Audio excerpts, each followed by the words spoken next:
Barka da zuwa tashan mai albarka ta Sifiri na Hausa. Idan yau ne zuwanka na farko, ka danna mana subscribe domin samun labaran duniya. A yau ne shugaban ƙasar Najeriya, Janar Muhammadu Buhari ya fidda saƙo ga dukkanin al'ummar 'yan ƙasar a inda yake musu ban kwana, yake kuma umartar su akan zaben 2023. Fellow Nigerians, God has once again brought us to another season of general elections across the country. I am therefore calling on all of you to exercise your franchise in a peaceful atmosphere. I am calling on specifically our traditional rulers, religious leaders, and parents to warn their followers and wards alike to not allow themselves to be used by a few to foment trouble. I want to assure you that the government has taken adequate security measures to allow everyone to come out and cast their votes. I am therefore appealing to everyone to give them the necessary support.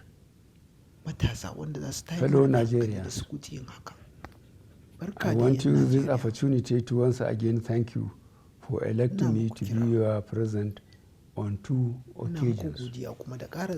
I am not a contestant in this election, but my party, the All Progressive Congress, has a candidate in the person of Asuwaju Bola Ahmed Tinubu.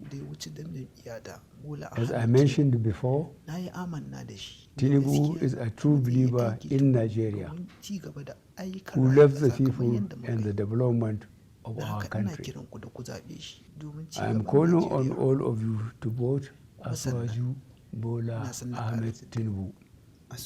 He is reliable and I trust he will build on our achievements.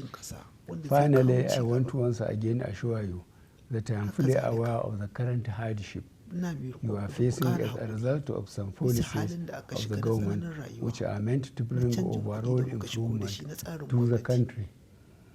I am appealing to you to exercise further patience as we take appropriate measures to ease these hardships.